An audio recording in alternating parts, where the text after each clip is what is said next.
지금 이 순간에도 휴전선 바로 너머에서는 우리가 뉴스로도 상상하지 못했던 일상이 굴러가고 있습니다. 생일을 맞은 손주에게 할아버지가 건네는 것은 케이크도 장난감도 아닙니다. 바로 각성제 한 봉지죠. 학교에 가는 아이들은 아침마다 비타민처럼 약을 삼키고 시장 한 구석에서는 채소를 고르듯 필로폰의 품질을 흥정합니다. 이곳에서는 마약이 범죄가 아니라 생활 필수품이 되어버렸습니다. 이건 일시적인 일탈도 일부 계층의 타락도 아닙니다. 국가가 무너진 자리를 메운 생존의 수단, 통제 대신 방치가 만들어낸 결과, 그리고 수십 년 동안 고마운 구조적 재앙입니다. 사람들은 굶주림을 잊기 위해, 공포를 견디기 위해, 그리고 하루를 버티기 위해 약에 의존하게 됐습니다. 그렇게 마약은 조용히, 그러나 확실하게 사회 전체를 집어삼켰습니다. 문제는 이 지옥이 국경 안에만 머물지 않는다는 겁니다. 이미 그 여파는 강을 건너고 바다를 넘어 우리 일상 바로 앞까지 다가오고 있습니다. 오늘은 북한에서 어떻게 마약이 국가적 문제로 번졌는지, 누가 만들고 누가 퍼뜨리며 왜 누구도 막지 못하는지, 그리고 그 끝이 어디를 향하고 있는지 하나씩 파헤쳐 보겠습니다. 이건 먼 나라의 이야기가 아닙니다. 지금 우리가 반드시 알아야 할 현실입니다.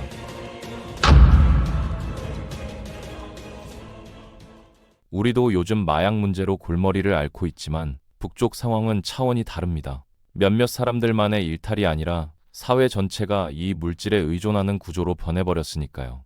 미국 자유아시아 방송이 취재한 내용들을 보면 정말 입이 떡 벌어질 정도예요. 북쪽 사람들 사이에서는 명절마다 주고받는 선물 품목에 불법 약물이 너무나 당연하게 포함되어 있다고 합니다.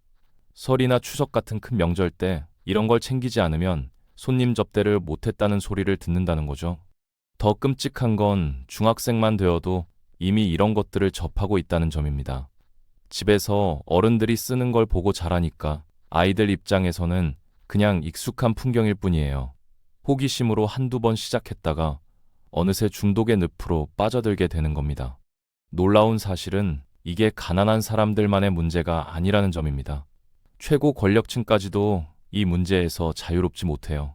국방위원회 부위원장까지 지냈던 오국렬이라는 사람 있죠. 2019년경에 직책을 잃었던 노동당 부부장 김평애도 마찬가지고요. 이들의 자녀들이 약물에 손을 댔다는 소문이 외부까지 새어나왔거든요.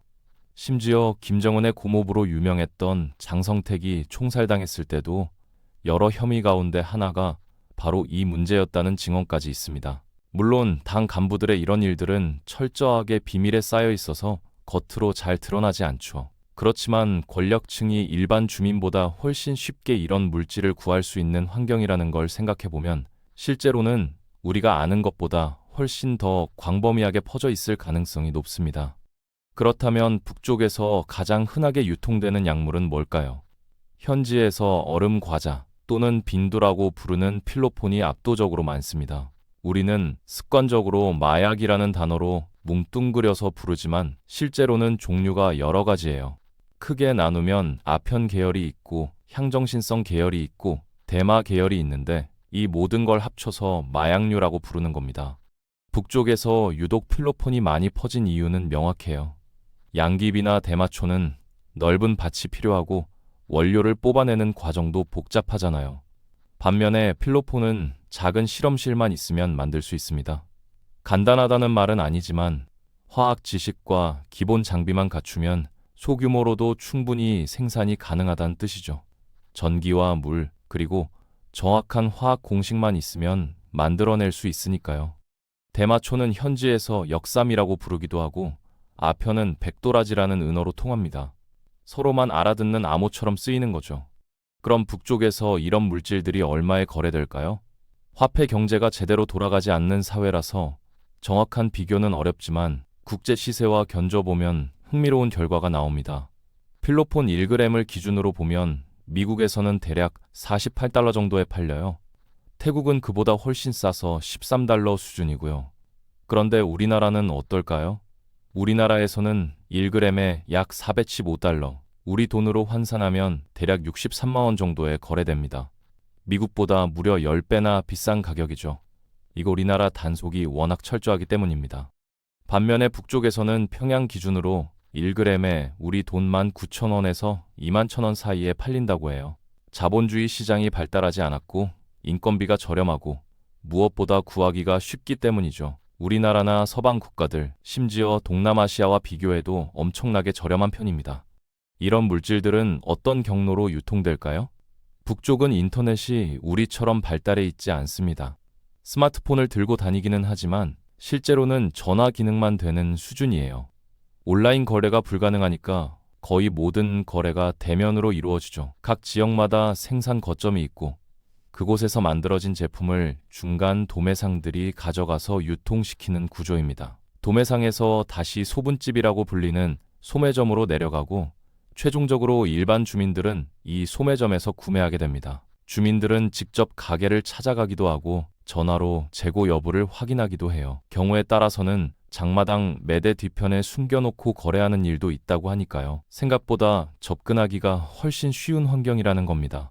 그럼 북쪽 당국은 이 문제를 손 놓고 있는 걸까요? 사실 당국도 이게 얼마나 심각한 문제인지는 어느 정도 알고 있어요. 사회적으로 큰 문제가 될 수 있다는 걸 모르는 게 아닙니다. 그래서 법적으로는 약물 사용을 금지하고 있고 적발되면 장기 수감이나 심한 경우 사형까지 받을 수 있는 시스템을 갖춰놓고 있죠. 단속 업무는 우리나라 경찰에 해당하는 사회안전부가 맡고 있어요.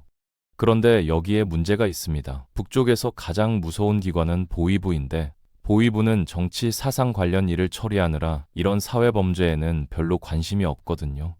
사회안전부는 상대적으로 권한이 약해서 당 간부나 권력층이 연루되면 눈 감아준 경우가 많고 뇌물을 받고 넘어가는 일도 자주 일어납니다. 그러다 보니 강력한 단속이 이루어지기 어려운 거죠. 게다가 의료 시스템 자체가 붕괴된 상황에서 약물 중독자를 치료하는 프로그램이나 전문 시설을 갖추는 건 거의 불가능합니다.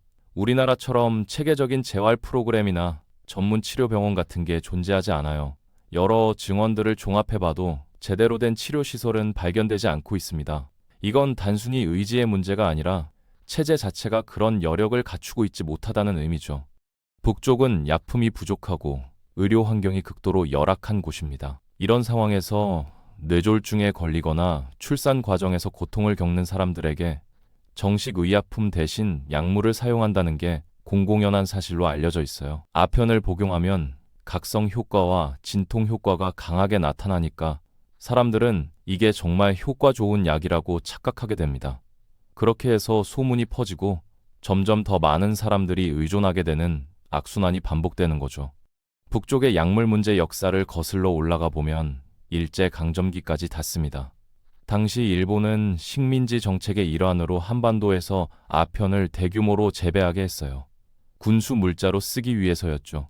군사적으로 보면 모르핀 같은 건 전쟁터에서 진통제로 필수적이었고 때로는 적군을 무력화시키는 수단으로도 활용되었습니다. 해방 이후에도 이런 관행이 완전히 사라지지 않았어요. 일본이 남긴 재배 기술과 유통 네트워크가 그대로 남아 있었고 1970년대에 들어서는 북쪽 당국이 외화를 벌기 위한 수단으로 직접 마약 생산에 개입하기 시작합니다. 1980년대부터는 국가 차원에서 고순도 제품을 생산해서 해외로 수출하는 체계가 완전히 자리 잡게 됐어요.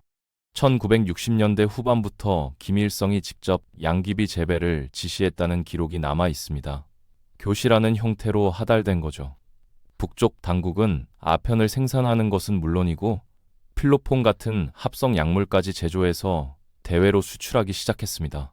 외부에 알려진 대표적인 생산시설로는 흥남 제약공장이 있어요. 순천 제약공장, 창원 만능 제약공장도 마찬가지고요.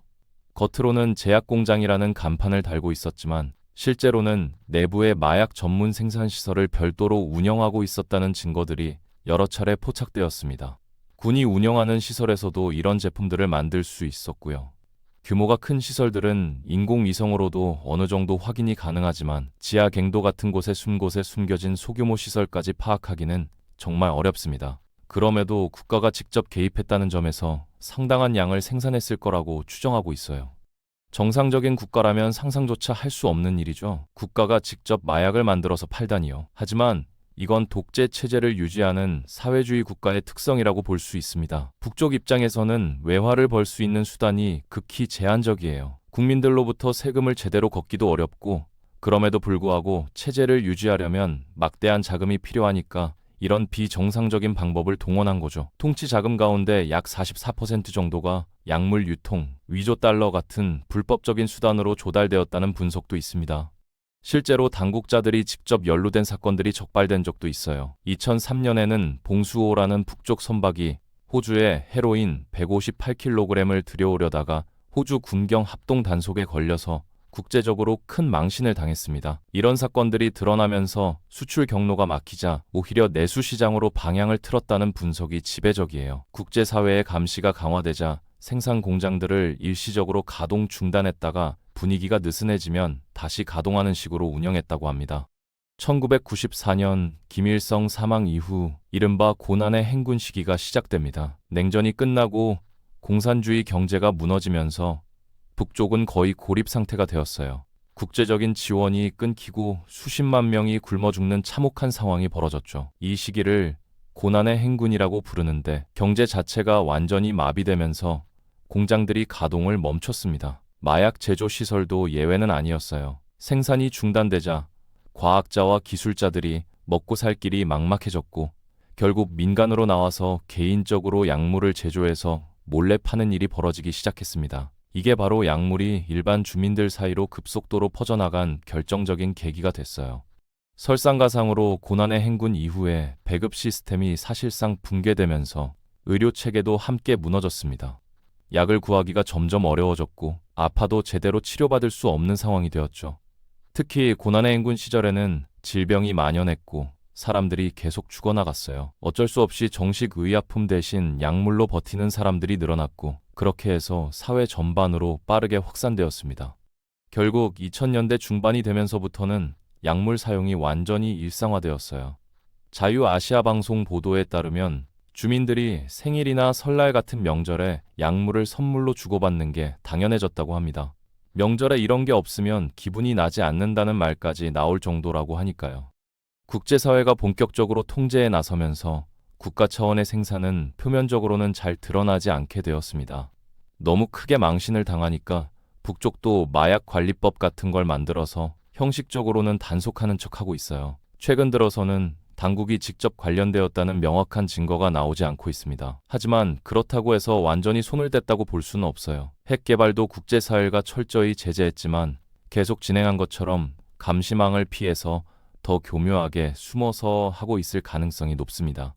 심지어 아프리카, 우간다 같은 제3세계 국가에 생산시설을 만들고 기술자를 파견해서 그곳에서 제조해서 유통시킨다는 얘기도 있었어요. 어떤 범죄 조직들이 중국 국경 인근 지역을 중심으로 소규모 비밀 실험실을 운영하면서 생산하고 있다는 정보도 있습니다. 과거처럼 노골적으로 생산하고 판매하는 것보다 훨씬 더 교묘한 방식으로 개입하고 있을 가능성을 배제할 수 없어요. 북쪽은 주민 한 사람 한 사람의 일상까지 철저히 감시하고 통제하는 사회예요. 개인이나 집단의 모든 움직임이 당국의 눈을 벗어날 수 없는 구조입니다. 이런 사회에서 당국의 묵인이나 협조 없이 대규모 생산과 유통이 이루어지는 건 사실상 불가능합니다. 현재는 어떤 식으로든 당국이 눈 감아주거나 방조하는 형태로 진행되고 있다고 보는 게 합리적입니다. 북쪽에서 생산되는 필로폰의 순도는 일반적으로 유통되는 제품이 45%에서 54% 수준인 것과 비교하면 놀라울 정도로 높습니다. 북쪽 제품은 순도가 96%에서 99% 사이예요. 거의 100%에 가깝다고 봐도 됩니다. 품질이 엄청나게 높은 고순도 제품이 생산되고 있다는 거죠. 가격은 서방 세계보다 훨씬 저렴하면서 순도는 최고 수준이니까 수익성이 굉장히 좋습니다. 국제약 유통상들 사이에서 인기가 높을 수밖에 없어요. 일본 야쿠자, 중국 사마페, 이탈리아 마피아 같은 국제 범죄 조직들에게도 매력적인 상품이 되고 있습니다.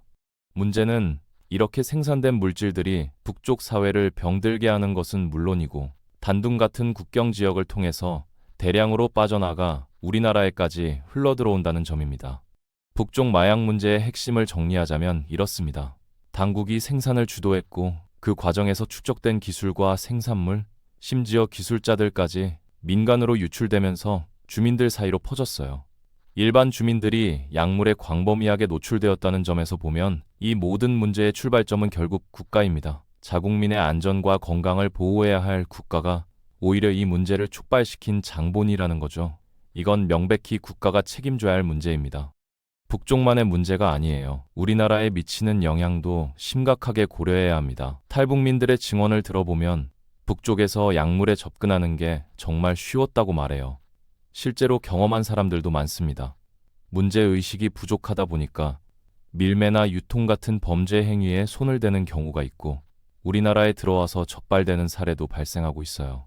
안타까운 점은 이 문제가 국제사회에서 제대로 공론화된 적이 거의 없다는 겁니다. 북쪽 내부 상황이 심각하다는 건 어느 정도 알려져 있었지만 특별히 대응할 수 있는 수단이 마땅치 않았어요. 북쪽의 폐쇄성과 통제 때문에 실제 조사를 진행하기가 불가능했다는 현실적인 한계도 있었고요. 그보다 더 큰 문제는 조사를 하려는 시도나 노력 자체가 부족했다는 점입니다.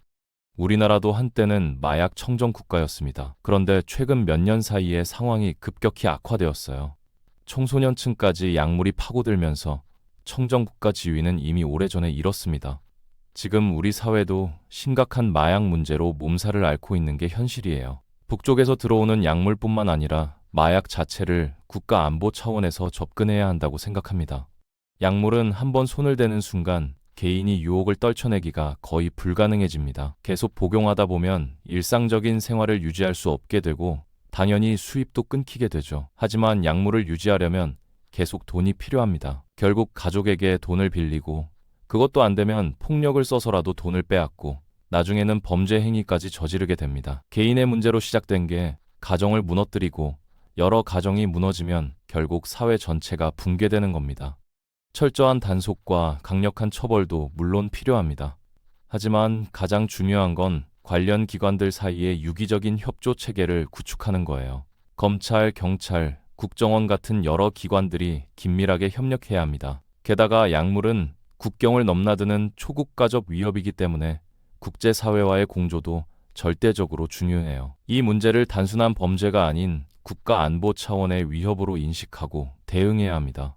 휴전선 너머의 이야기는 종종 먼 나라의 뉴스처럼 스쳐 지나갑니다. 철조망 하나를 사이에 두고 있지만 마치 전혀 다른 세계의 일인 것처럼 느껴지기도 하죠.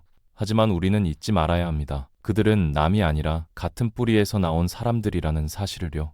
북쪽 주민들이 겪고 있는 약물 중독은 개인의 타락도 일시적인 혼란도 아닙니다. 체제가 만든 절벽 끝에서 살아남기 위해 선택된 비극적인 생존 방식입니다. 그리고 그 파장은 이미 국경을 넘고 있습니다. 밀수로, 범죄로, 그리고 보이지 않는 사회적 비용으로 우리 삶의 주변을 조금씩 잠식하고 있죠. 이 문제를 외면하는 순간 그 고통은 더 깊어지고 더 넓어집니다.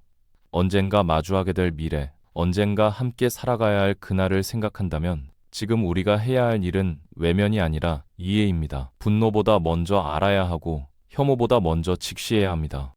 휴전선 너머에서 벌어지는 이 현실을 기억해 주세요.